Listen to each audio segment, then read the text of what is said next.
Hello, good morning. This is Jacob Rees Mogg. I'm standing in for James O'Brien. So it's bad luck for all you lefty snowflakes out there today, because it's going to be a change of tone, and we're going to be asking, is this the Brexit you voted for? And we're waiting for your calls, texts and tweets to come in. Call on 0345 6060973. Text on 84850 or tweet at LBC, because a lot's been going on about Brexit over the weekend. We had the summit on Thursday and Friday, which seemed to go quite well, but then stories in today's papers that might make some of us Brexiteers a little bit more nervous. The Daily Mail's reporting that there'll be no limit on EU migrants as long as they have a job, so we won't be controlling EU immigration if the Home Office has its way, in a similar way to the controls we place on countries outside the European Union. So this could remain almost unlimited EU migration if this is correct. The Sun reports that the Cabinet can't agree on the trade approach because it's so sensitive, and that the Ramonas are desperate to keep us tied into the single market and the customs union, whereas the people who back Brexit want us to get the advantages of Brexit. And then the arch Ramonas, the CBI, or as they like to be called, the EU-funded CBI, has come out this morning to say that they want no change in our trade terms for a transition period. And the risk of that, of course, is that it means we don't get the benefits of Brexit. What I want to see happen is, out of the customs union, cutting duties on food, clothing and footwear, because these three things are a disproportionate amount of the budgets of the poorest people in society. They're not going to affect the CBI leaders, but they do affect a lot of people in this country on limited incomes, and that those prices are all higher because of the tariffs we apply in the EU customs union. And what seems to be happening at the moment is that we've got people putting the producer first, putting the interests of everybody ahead of the consumer. And what we need is to help the consumer to ensure that we get the benefits of Brexit, but also the economic benefits that you get when you free up people's disposable income and make sure that they are able to spend on other areas of consumption beyond the necessities, but also they've got more money to save, which can be invested and can go into banks and can be recirculated around the system.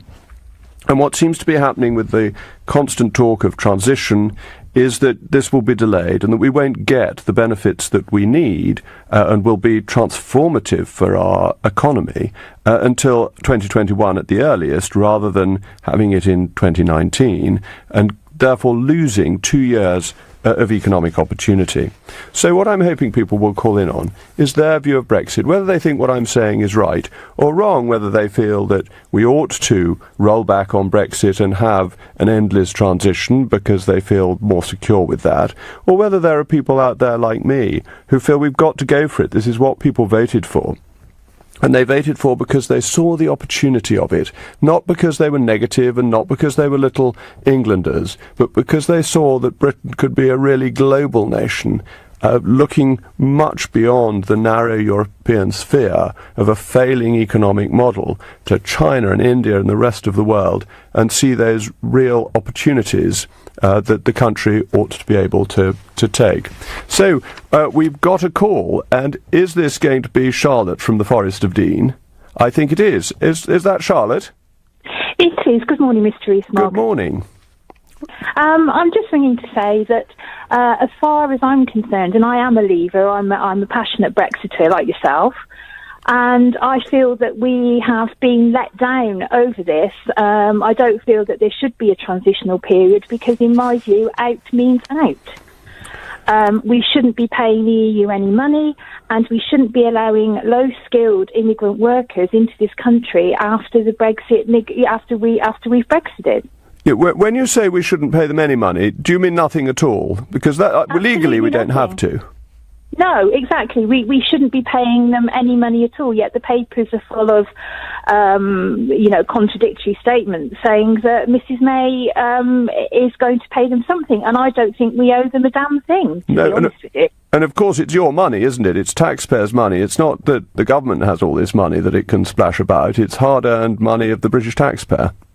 It is, and I resent my money being given to the European Union so that they can have their nice fat pensions and enjoy a rather nice lifestyle. We need this money for the people in this country, and we need to invest it in things like the NHS and in other ways in order to get our own people back into work.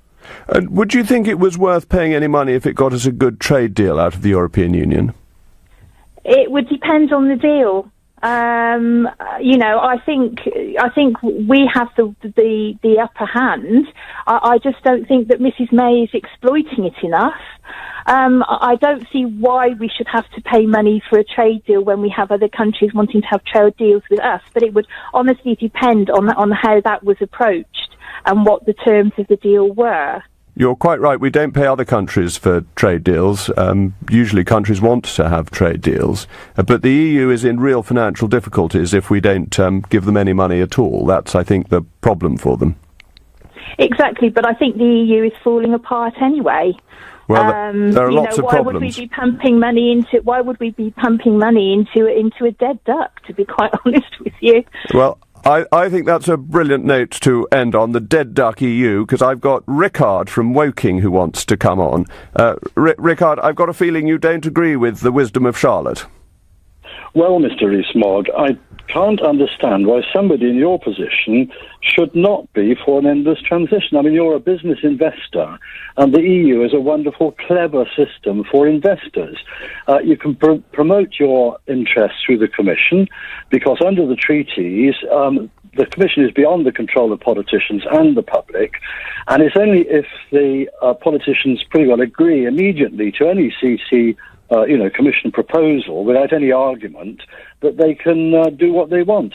And because the Commission can always withdraw a proposal, if there are any amendments proposed, then they've got the last word. And I mean, your people in Brussels can shape policy proposals through lobbyists. You've got that car exhaust scenario. It's only the USA that found out that the various car manufacturers in Germany were ripping people off. That was EU legislation, probably brought in by pressure from the German car makers. So that went wrong. But if you've got the EU staff sworn to secrecy, which they are, and if they criticise the EU, they get sacked without pension, and you've got the euro, a great success, creating mass unemployment in the south of Europe, so you get cheap labour, absolutely essential for profit and your type of investment, and you've got to try and beat China. And with free capital movements, you can buy up assets anywhere without any restrictions, except perhaps in Denmark, where they've brought in something you can't buy a house in Denmark if you're not a Danish original. And, with the free movement of labour, you get cheap labour, and cheap labour means profits, and you're an investor. Oh, so I see. So you think I should support the EU racket because it makes me money. Actually, it doesn't, That's because what the EU does is it supports lobbyists and it supports uncompetitive big businesses. But I've always been on the side of small businesses who find that the EU just gives them extra costs and makes them less efficient. And I also want to see high employment in our country and across Europe, and that leads to higher and better wages and a better standard of living for electors up and down the country. And so I very much like your approach to this question, but I'm on the other side of this because I trust democracy ahead of lobbyists and bureaucratic cabals. Well, that is the problem. Of course, democracy is the problem. If the European Parliament were running everything as a proper parliament, then that would be a big danger because the people would actually have a big say. But at the moment, the Commission is in the driving seat. It's got the wheel. What anybody says, the Commission will win out in the end. And that's the brilliance of those treaties. All the treaties have got the Commission as the main operator. Yep. Well, I think you're getting on the right lines there. When I saw your message come up that you thought it was good for business investors to be in the EU, I thought you were going to make a strong case for why the EU was so marvellous. And actually, it seems to me you've seen through it. You've seen the crooked ramp that it is. Well, I can't agree with that. The EU is a wonderful system for investors, and they make a lot of money. But not for the people. Getting what they want. But not for the people. Not for the people, perhaps, but... But don't you think we should put the people first? No, not really. It's always worked for us in the past. What, putting investors first, putting lobbyists and inefficient businesses? This arrangement has been going on for decades. It goes right back to 1942, when the German Minister of Investment and Policy put forward a wonderful scheme. That's great. Thank you. We've got to go off to a few messages, so thank you very much for your call, but we're going to be back on this great subject very shortly. This is LBC. Eating some crisps, watching Sky One. Crisps are proper telly food. No plates, no cutlery, no table. They even come in their own tidy little bag.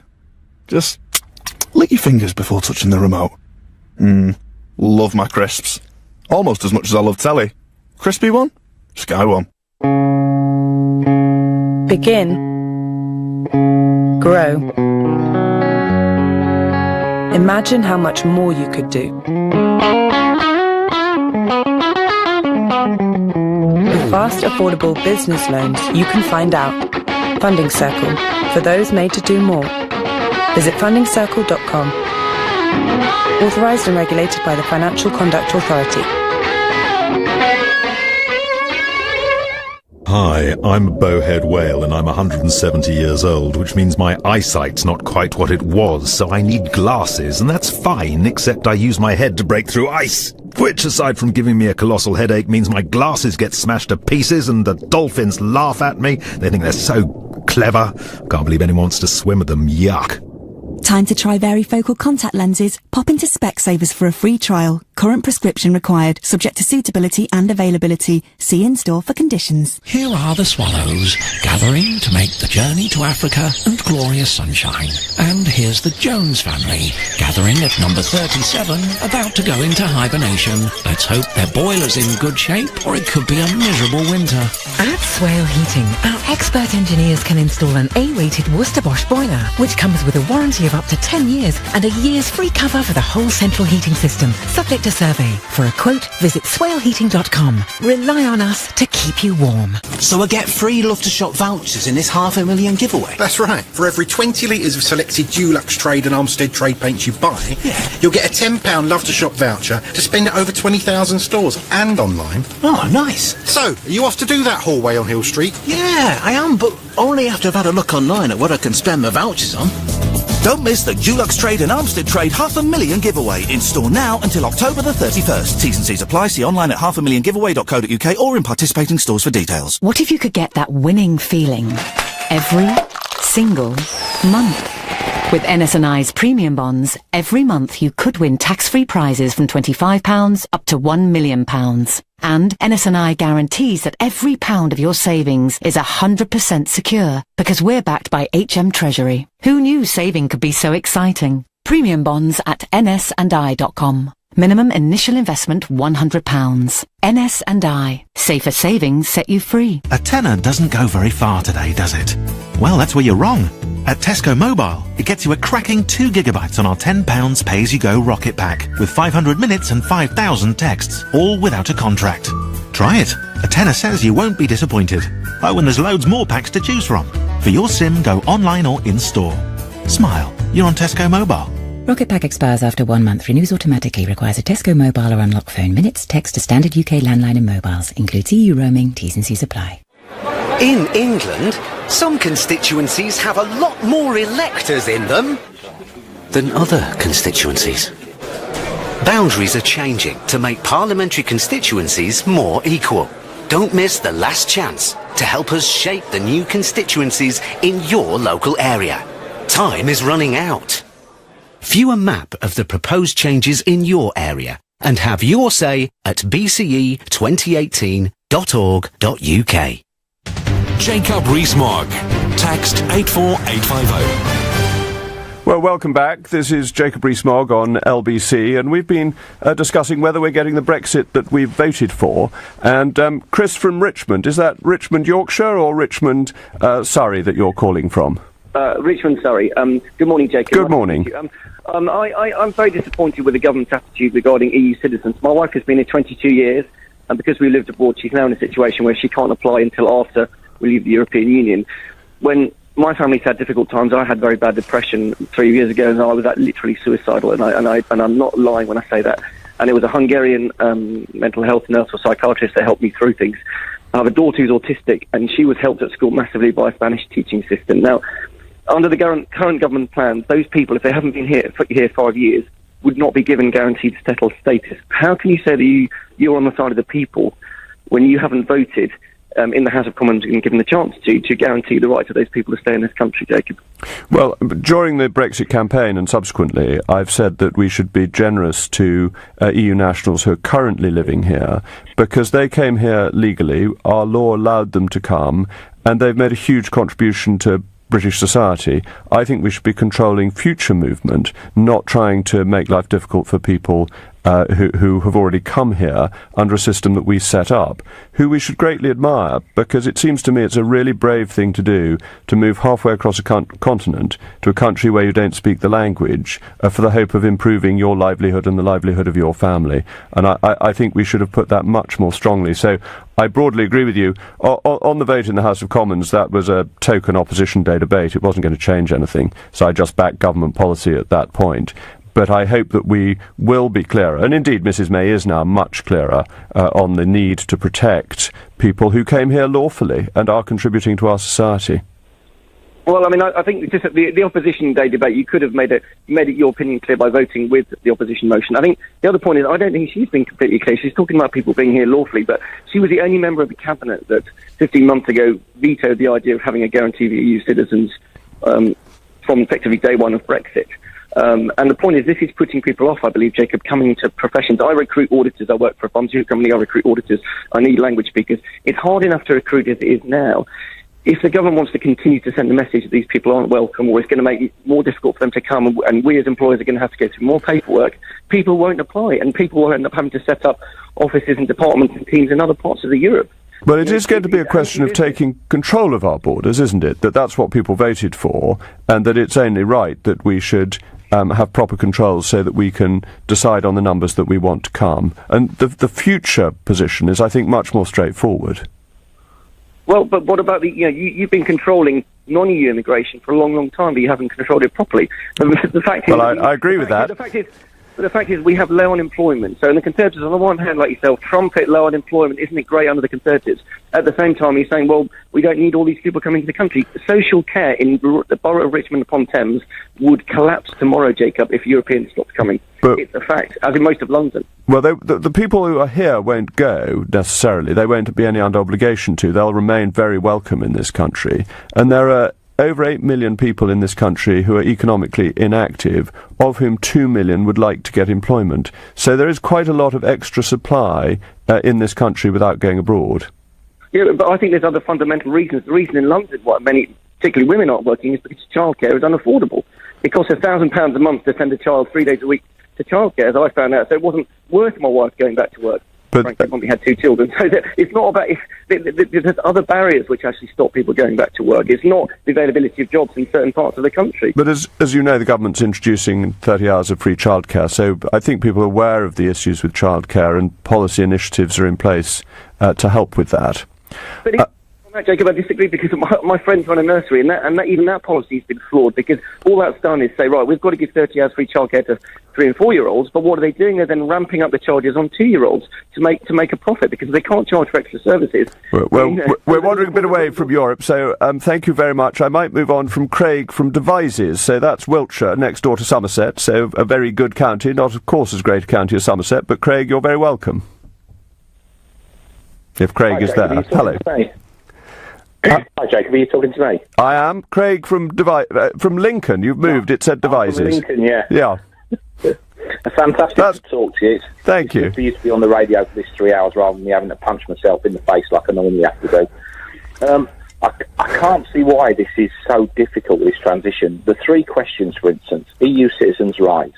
We ought to give them, all the people that are legally here, we give them the same rights as UK citizens enjoy.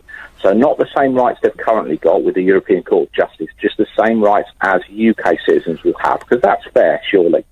The question of the Irish border, we should just say to the EU, we're not going to put a hard border there. If they say one has to be there, then they can fund it, they can put one there. And I think the Irish will reject that, and they might end up having a referendum to leave the EU as well.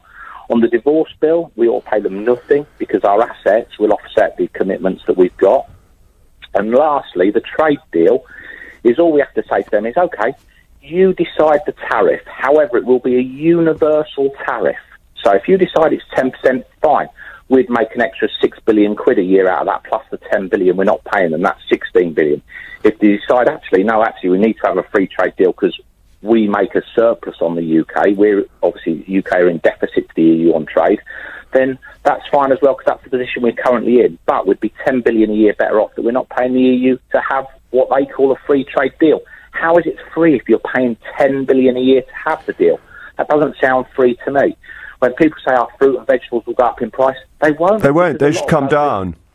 Do you know we have tariffs on oranges, which we don't grow in this country, to protect the Spanish orange growers, and that makes oranges more expensive for UK consumers.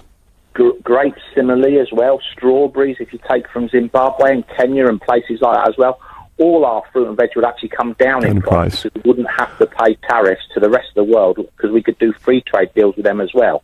I agree. The only reason, I just can't understand why our government just don't, if they actually came out and said that out loud to the people, then they're saying, actually, the only blockers are the EU. There are no blockers in the UK. All these three things we've satisfied.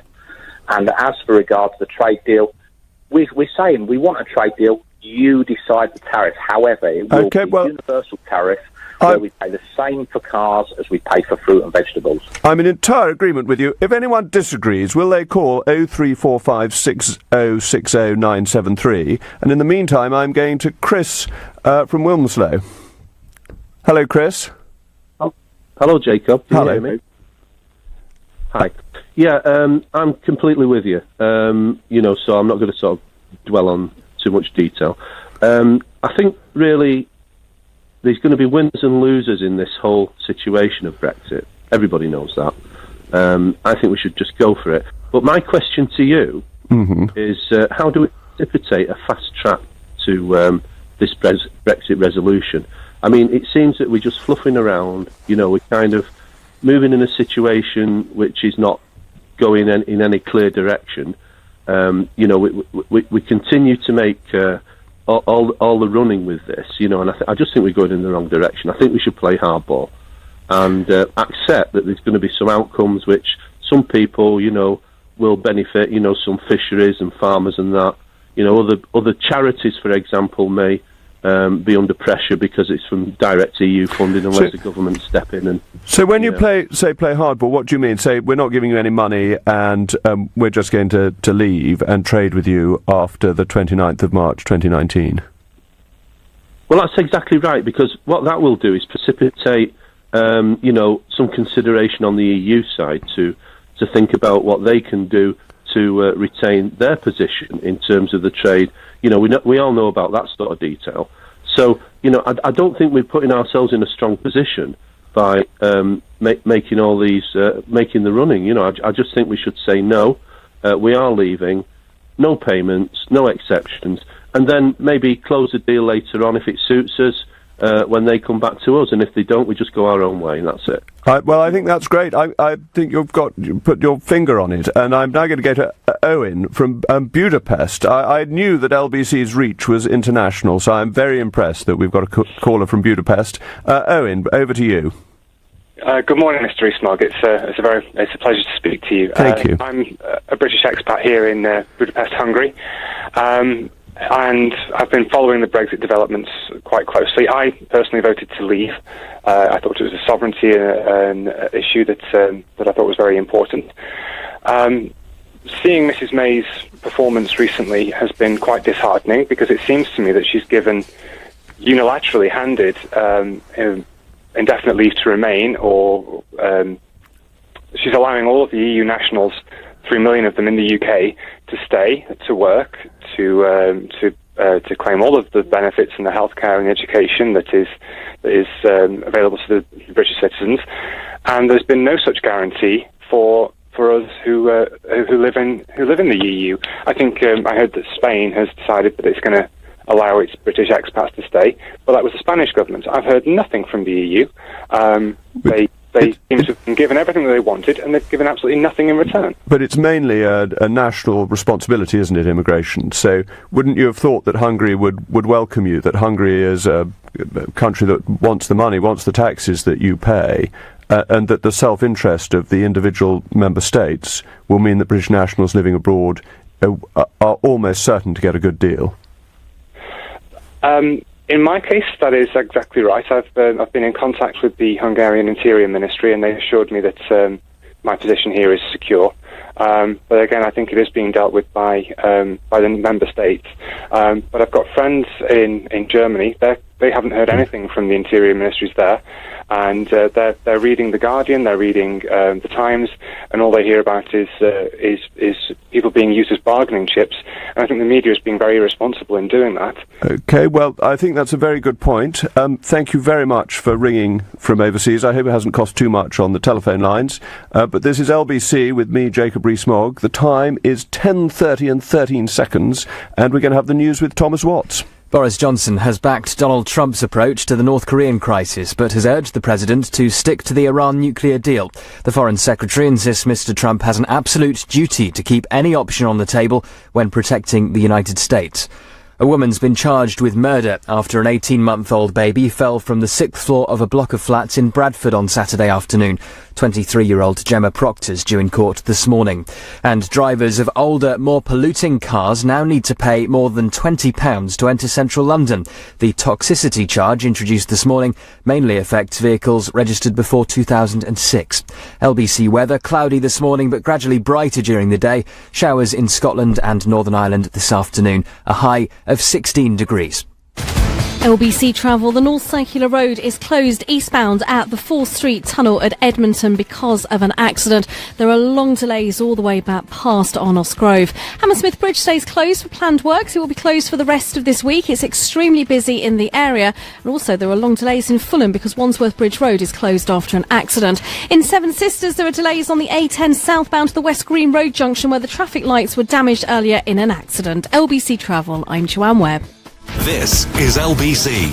At Oak Furnitureland, everyone knows our furniture is 100% solid hardwood. And it's also up to 50% off. But most importantly, it's 100% solid hardwood. Yes, but don't forget it's also up to 50% off. Don't miss Oak Furnitureland's amazing 2-day sale, where there's a fantastic range of 100% solid hardwood with up to 50% off. Hurry, our 2-day sale must end Tuesday. Order today for guaranteed Christmas delivery. Visit oakfurnitureland.co.uk to find your nearest store. 1 million is a gargantuan amount, isn't it? If 1 million people stood on each other's shoulders, they'd reach all the way to space. It'd be a bit cold at the top, though. Brr. So if I told you over 1 million people have chosen to sell their cars with WeBuyAnyCar.com, you might think, wow, I'm going to give that a go. Gargantuan. I like that word. Why don't you join them? Enter your reg number now at WeBuyAnyCar.com. Admin fee may apply. For more information, see WeBuyAnyCar.com/info. Divorce. It affects every part of your life. You, your family, your home, your finances. And if you're a man facing divorce, perhaps even one you don't want, the situation becomes even more complicated. It's at times like these that you need a professional you can trust. Cordell & Cordell is dedicated to helping men in matters relating to divorce.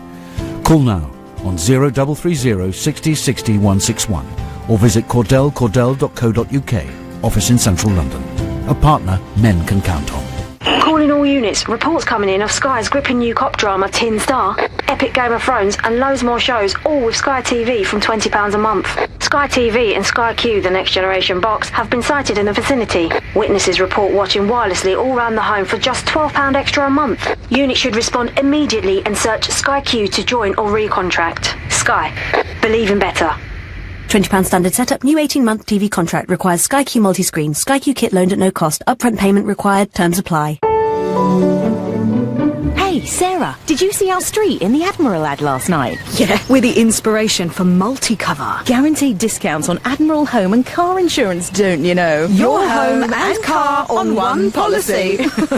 But seriously, it's a lifesaver. I know. I did my car, Rob's car and the house, and it was multi-cover discounts all round. Ooh, that deserves a celebration. cup of tea? Something stronger? Multi-cover your home and cars at Admiral.com. What if you could get that winning feeling every single month? With NS&I's premium bonds, every month you could win tax-free prizes from £25 up to £1 million.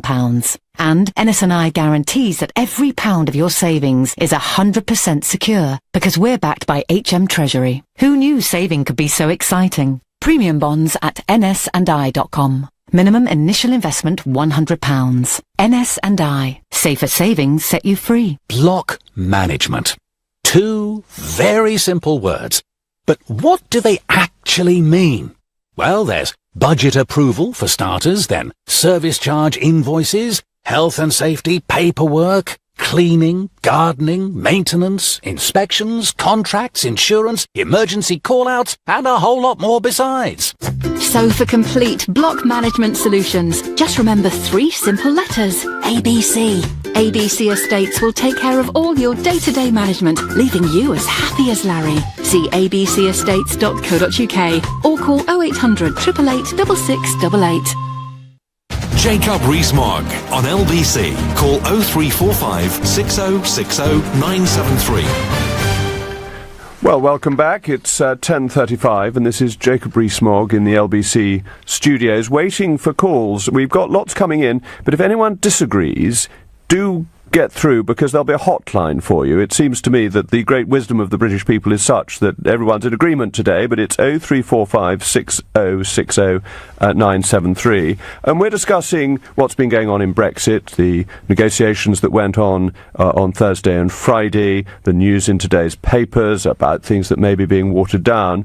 But I wonder if anyone's got any views about the leaks in the German papers, about the disobliging comments apparently made by the President of the Commission, Jean-Claude Juncker, about our wonderful Prime Minister, and saying that she doesn't trust anybody, but then why should she trust him? I can't think. But I'm very glad to welcome one of Mrs May's constituents, Beverly from Maidenhead. Are you going to come on and speak up for our great Prime Minister and say that Monsieur Juncker is really a bit rude and should be politer? No. You didn't have to say that. I know you want to say something else, but I thought as she's your Member of Parliament, you might want to put in a word for her.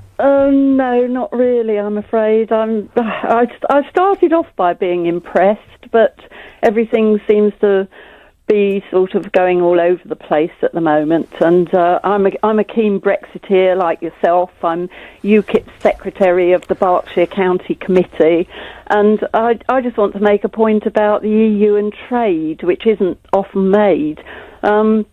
Most of the businesses in this country are small and medium-sized businesses, and whilst Remainers go on about the importance of the EU because it's a market of 500 million customers, small and medium-sized businesses don't want or need 500 million customers.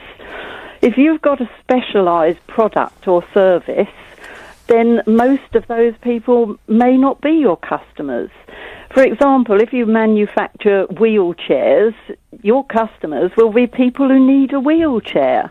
And most of the 500 million people in the EU don't need a wheelchair and so won't be your customers. That's such a good point, and 87% of our economy does not involve trade with the European Union, but 100% of our business is regulated by the European Union, and so we have all this unnecessary regulation for a relatively small part of our economic activity. Absolutely. And it's perfectly possible to have a micro business which you run from your own home and yet trade with countries throughout the whole world. I've got a friend who runs such a business, and when I asked her how Brexit would affect her business, she really had to think for a while before she could come up with anything. And in the end, she said, well, postage might go up a bit. And that was all she could think of. Yeah, so it's a lot of regulation for very little benefit. Most companies aren't involved, and people like the CBI speak out for big business who benefit from regulation because it keeps competition down. It makes it harder for new firms to get up and running. Thank you so much. That's a really helpful point. I'm now going to move on to George from Maida Vale, because he thinks we do have some budget commitments that we've got to honour. So, George, over to you. Well, good morning, Mr. Rees Mogg. Good morning. We voted for the last round of budget commitments that take us to 2020. We were part of that. We agreed to it and we voted for it. We should follow up on that. It's part of the great British tradition to keep your promises and to honour what you said you would do, and I think we need to follow that through. A caller earlier was saying it would be a disgrace to pay for pensions, but why would it be a disgrace if we have been part of the organisation that employed those people and offered them pensions? Why on earth should we not pay for those pensions? If you had a company in this country who decided that they were not going to pay for the pensions of their current employees, that we'd soon have a phone-in about employees complaining how unreasonable that organisation or company is for not honouring its commitments. Because the European Union has legal personality, and its liabilities are the liabilities of the European Union. And the position in international law was set out by an excellent House of Lords report, which said if we left without a deal, so this is leaving after 2 years under Article 50, we have no claim on the assets of the European Union, but they have no claim for the liabilities of the European Union. And I think it's in the event of no deal that we wouldn't pay anything at all. Do you think that's reasonable, or would you feel we should still pay even if we had no deal? I would hope in the event of no deal that we would continue on our existing membership till we had a deal. Not many people seem to be considering that as an option. Actually, no, I don't, because I still think there is regardless of what the wise people of the House of Lords might think, I think there is still a requirement that you honour your promises. I don't think we should be perfidious Albion and walk away from our commitments and our promises. May I ask you a question, Mr. Rees Mogg? Of course, that's why I'm here. Was there prior to the referendum, was there no consideration there might be a vote to leave? Was there no planning for that? Because it certainly looks like the government prior to the election, and actually for quite a few months afterwards, had no plans or no commitments to what might happen if Britain voted to leave. It seems to me they made absolutely no preparation for this outcome at all. I'm sorry to say that I think you're right. I was on the Treasury Select Committee at the time, and we had senior mandarins in and asked them if they were making any preparations, and they said no, that the government had, as a matter of policy, decided not to make any preparations. I think they thought that if they admitted they were preparing for a leave vote, it would have boosted the leave vote, and that they were so obsessed by their own propaganda that they were very irresponsible in their approach to government. And it was a political decision rather than a civil service decision. I don't think on this occasion one can blame the civil service. But I agree with you, it was a mistake. So the blame then would land with Mr. Cameron and Mr. Osborne and the Cabinet, who didn't ask them to prepare. In fact, it sounds like you're saying they specifically asked them not. No, they specifically told them not to. That's extraordinary. I mean, because that was although at the time we all thought we would vote to remain, and all the polls pointed in that direction, there was still, of course, the possibility that might happen, and not to prepare for that option. It was extraordinary. As it happens, I was convinced we'd vote to leave, but that's because I did a lot of campaigning outside London where there was a very different feel.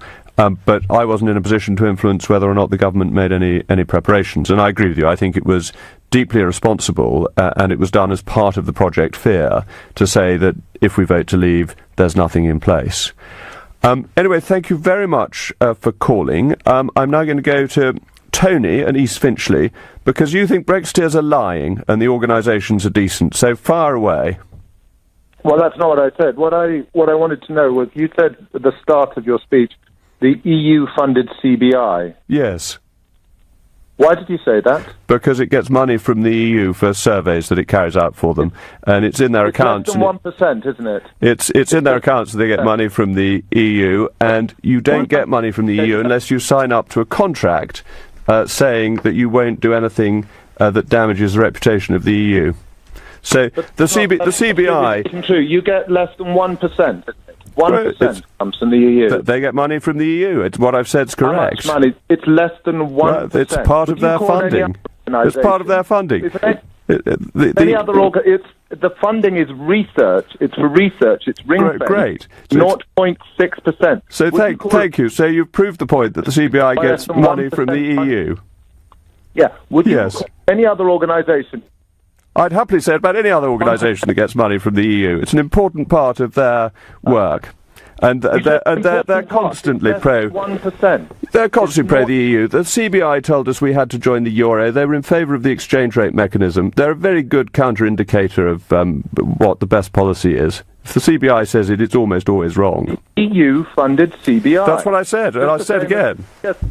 But it's not really. You wouldn't call any other organisation... Yes, I would. They're funded by... when it's less than 1%. They are funded by the EU. Much more. I didn't say they were fully funded by the EU, but thank you. I'm very grateful that you've made it clear to all the listeners on LBC that the CBI is funded by the EU. Extremely grateful. Thank you very much. This is LBC with me, Jacob Rees Mogg. The time is 10:45, and we're just about to go on to the next thing. This is LBC. For over 2 years, it was one of politics' best-known double acts. And for one night only, we're bringing it back. As I, Nick Ferrari, am reunited with Nick Clegg. Taking place at the Hippodrome in London's Leicester Square, this special one-off event will see the tables turned. As Cleggy takes the lead and puts me under the spotlight. To buy tickets for the evening, go to lbc.co.uk. Computers seem alone, but we are not, with capacity to learn for ourselves, like the AI program that wrote this script. At Hiscox, we recognise that as technology gets smarter, so do cybercriminals. Our business insurance gives you access to a network of specialists, with expert advice in the event of a data breach. Hiscox. Ever onwards. So I get free Love to Shop vouchers in this $500,000 giveaway? That's right. For every 20 litres of selected Dulux Trade and Armstead Trade paints you buy, you'll get a £10 Love to Shop voucher to spend at over 20,000 stores and online. Oh, nice. So, are you off to do that hallway on Hill Street? Yeah, I am, but only after I've had a look online at what I can spend my vouchers on. Don't miss the Dulux Trade and Armstead Trade $500,000 giveaway. In store now until October the 31st. T's and C's apply. See online at $500,000giveaway.co.uk or in participating stores for details. Welcome to London's exquisite Indian dining experience, Marla Restaurant. The finest North Indian cuisine in the most charming setting. Find us in the heart of one of London's divine hidden gems, St Catherine's Dock. Marla Restaurant. Visit us in St Catherine's Dock or go to marlarestaurant.co.uk. Marla. Discover a jewel in London's secret paradise.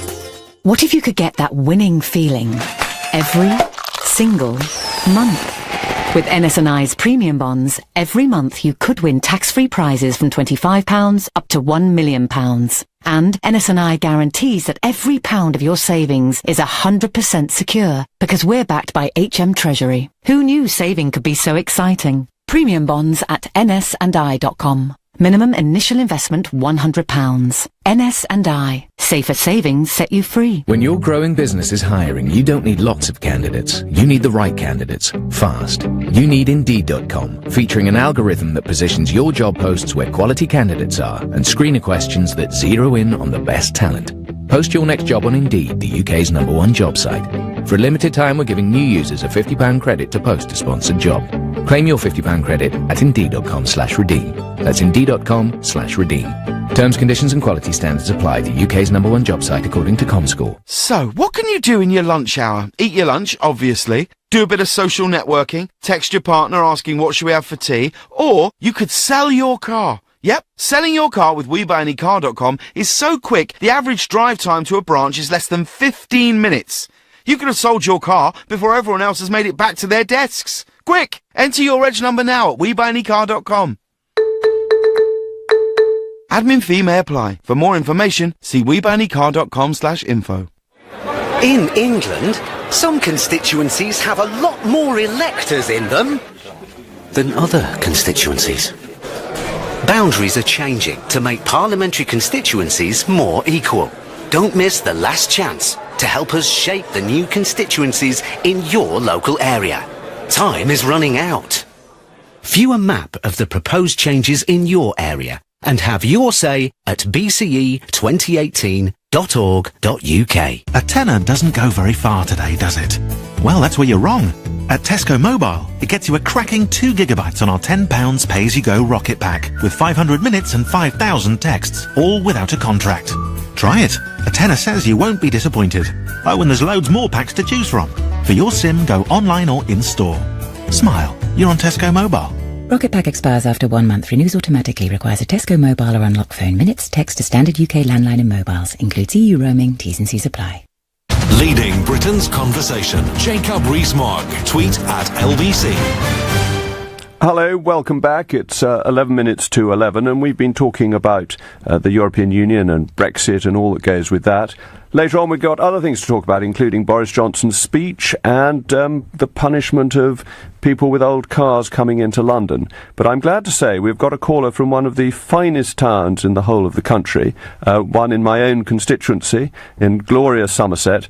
Dan from Midsummer Norton, you want to know if MPs are representing constituents, so tell me, because I'm your Member of Parliament. That's very kind. Yeah, that's right. I'm calling from Somerset, from Midsummer Norton. What I actually wanted to talk to you about, Jacob, was how difficult it is to represent constituents on such a broad and complicated subject as Brexit. Obviously, we had a referendum which is a yes or a no, but there are so many facets and issues to be involved in Brexit.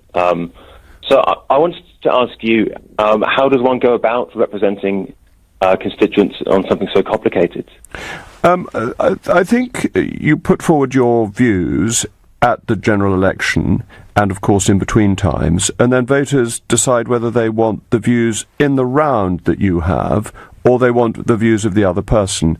I think with Brexit it may be of such an important level to people that it determines how they vote. But mostly I think voters are saying, well, I agree with the Conservatives on this, and I agree with Labour on that, and conceivably the Lib Dems on something else. And they weigh it all up and decide which one they agree with most. And as a Member of Parliament, you have to recognise that not everybody who's voted for you will agree with you on everything, and some people who didn't vote for you will agree with you on some things. And I think you've just got to weigh it up, and ultimately the voters decide. Right. I suppose you'd agree that to weigh things up honestly and to be sort of true to your voters, you have to stay in close contact with them, right? That's what MPs have to do. They have to sort of immerse themselves in their constituencies and such. I think that's very important. Okay. Would you mind if I asked you one question as a sort of a litmus test about how you fit in with your constituents? Well, I've grown up in Somerset. I was actually christened in the church in Midsummer Norton, so I've been around North East Somerset all my life, and I get views from my constituents the whole time via email and so on. But this is a conversation about Brexit, so I think we'd better stick to the subject. But thank you very much for calling in. We've got John from Derby who wants to know what the will of the people means. Yes, hello Jacob, nice to talk to you. Thank you. I remember you saying this at some point in the question time debate where you were talking. You said that Brexit was the will of the people have voted for Brexit, and I'd just like you to elaborate a little bit on what the will of the people means in your eyes, and then I'll give you my opinion.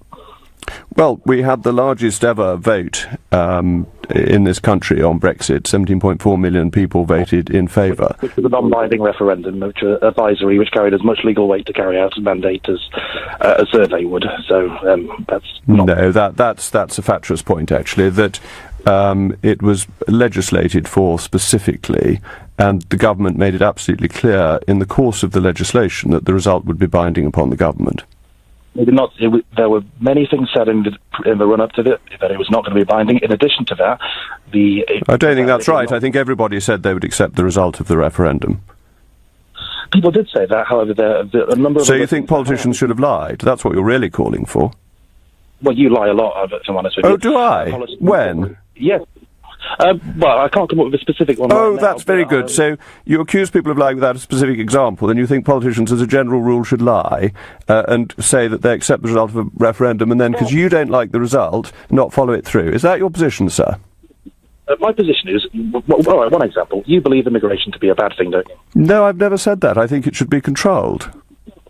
Yeah, by every measure, mass immigration in all forms, according to studies by London School of Economics and the Bank of England and many other organisations have shown it to be a massive benefit to our economy. Well, there are very mixed surveys on that, actually. Some show it has some marginal economic benefits, some show it has a marginal economic disadvantage, and that its biggest impact is on the wages of the poorest in society. So you can read it in many different ways. wrote that report, which said there was a 2%, potential 2% decrease in wages in some areas, he himself said that was not a reason to cut immigration policy, because it's a marginal thing. And is it worth risking our nation's economy on such a marginal benefit? What benefits do you actually see a person like me who works a 40-hour week for just over minimum wage? What am I going to get from Brexit? The benefit will be that if we come out of the customs union completely and we take tariffs off food, clothing and footwear, that the cost of living for people on moderate wages will be significantly reduced. It's a really important advantage. Okay, assuming we come out of the customs union, which at this point looks most likely to happen through a no-deal Brexit, how many trade deals will we lose access to? We'll obviously lose access to 28 nations. Our biggest nations which we have access to through the EU. Our biggest trading partner is the United States, with whom we don't have a trade deal. We just imposed massive tariffs on our aircraft. Tariffs on individual items are quite commonplace in global trade, but they are still our biggest trading partner, and we have a huge surplus with the EU. 600,000 people, 600 million people. We would have the weight to fight these tariffs. We are leaving the European Union. We are losing the power to have power over 600 million people there. We don't have power over 600 million people. We want to have... We have the power to influence 600 million people. Very unsuccessfully. Thank you very much. I'm so glad we've had somebody who called in who doesn't agree. But I want now to go to Peter, who's calling from China, which I think is very impressive. As I said, LBC has a global reach. It's gone to the continent of Europe, to Hungary, and now it's gone all the way to the far, far east. So, Peter in China. Hello, yeah, it's the highlight of my day listening to LBC, actually. And thank you today for me not having to turn off during this particular session. Okay. But anyway, that's another matter. The thing that nobody seems to talk about during these so-called negotiations is the huge collateral that the UK holds in the UK, in the EU, in properties, banks, ventures, and everything all across Europe, that the UK has helped to fund and establish and purchase all over these years. And whilst we have people like your last caller who just seem to be going over and over again trying to refight the referendum, this whole topic seems to be lost. It's almost a topic that dare not speak its name. Well, we've been a net contributor for a long time, and I had a wonderful message come in, actually, that said, Jacob, if a country who have always been a net beneficiary of EU money left, would the EU have to keep paying them? Of course not. So why do we have to do the reverse? That was from Steve earlier in the hour, and I think it's a terrific point, and you're making the same one. Anyway, thank you very much for calling. Really pleased to have had a call from China, and glad that you listened to the programme. I'm now going to go to David at Cheltenham, where I was just a week ago doing the literary festival with the splendid Jess Phillips, who is a model socialist MP, though she might not like me calling her a socialist. Anyway, David. Hello, Jacob. Sorry to... well, my main reason for phoning is I think the main problem with the Brexit deal is homegrown. I think ever since the referendum was voted on, that people started, like the likes of Anna Soubry, etc., but subsequently they have got together as a cabal. And everything which is done in this country at the moment seems to be against joining the European Union, with leaving the European Union. And with the number of MPs in Parliament who seem to be pulling together to stop every which way move to get out of the European Union, what does it do to the European Union? Only seems to empower them, which would be an obvious answer to all the anti-Brexit in this country. Well, they'll have to answer to their voters in the end, won't they? And this is difficult, particularly for the Labour Party, because a lot of Labour voters were strongly in favour of Brexit, and if their MPs try and gum it up, I think they'll get their comeuppance at the next general election.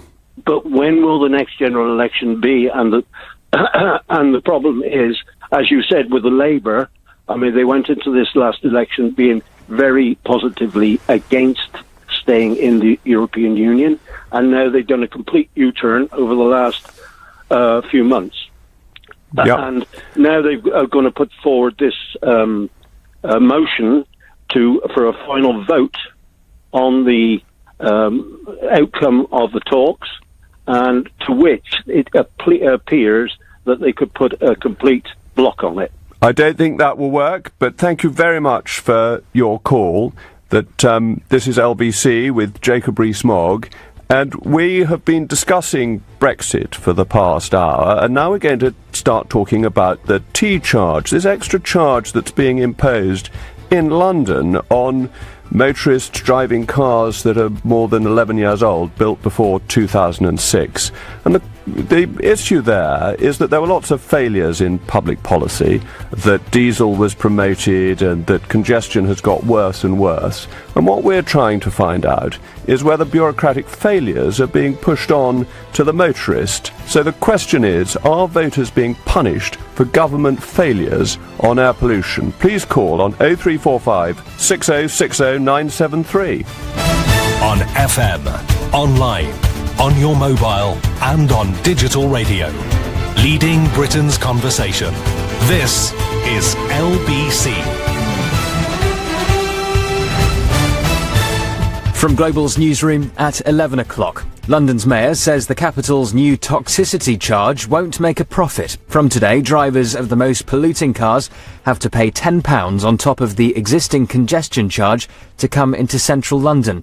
Sadiq Khan says the system, which mainly affects vehicles built before 2006, will cost taxpayers £7 million. But these people have told LBC they don't think it'll make much difference. That's crazy expensive.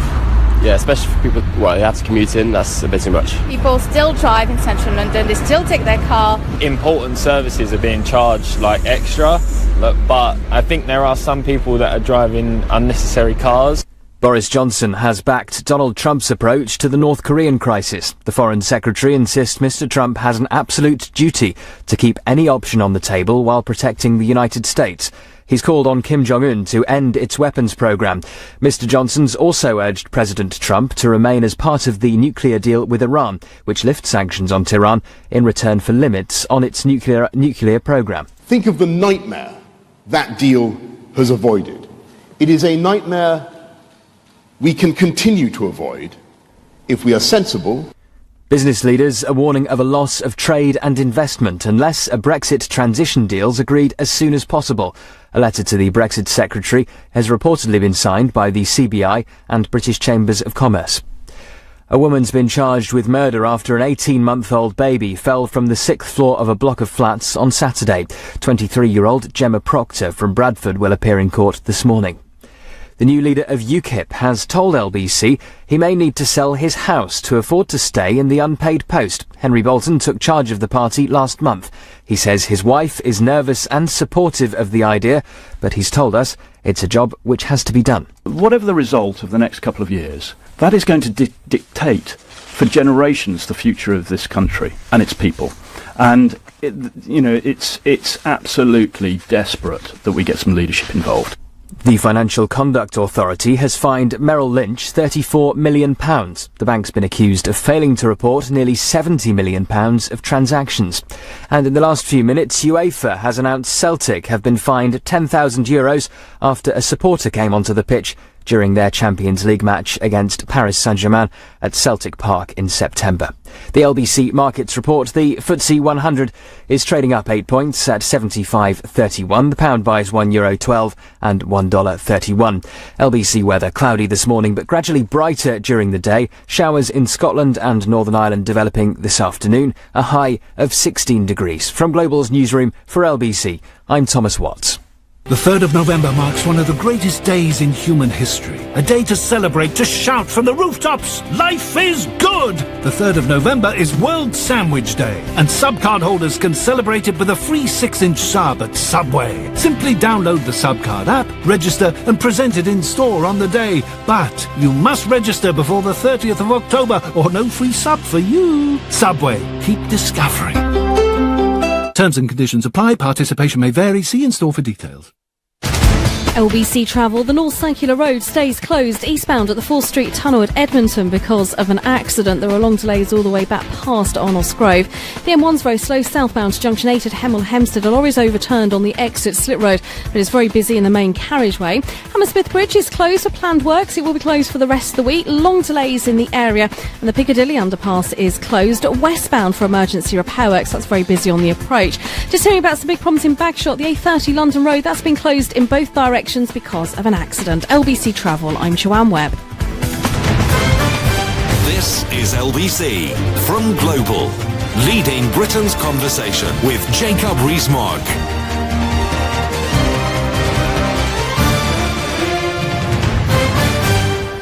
Hello and good morning. Welcome back to everybody. We've had a jolly good discussion on Brexit, but now we're going to talk about the tea charge with me, Jacob Rees Mogg, standing in for the great James O'Brien, who's having a well-deserved holiday.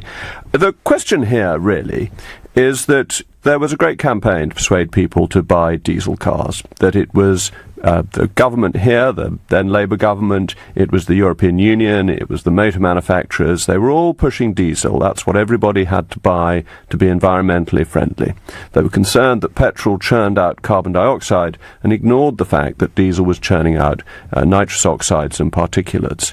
And now, here we are in a position where the air quality in London is really bad. It's figures come out saying that thousands of people die earlier than they otherwise would because of the poor air quality.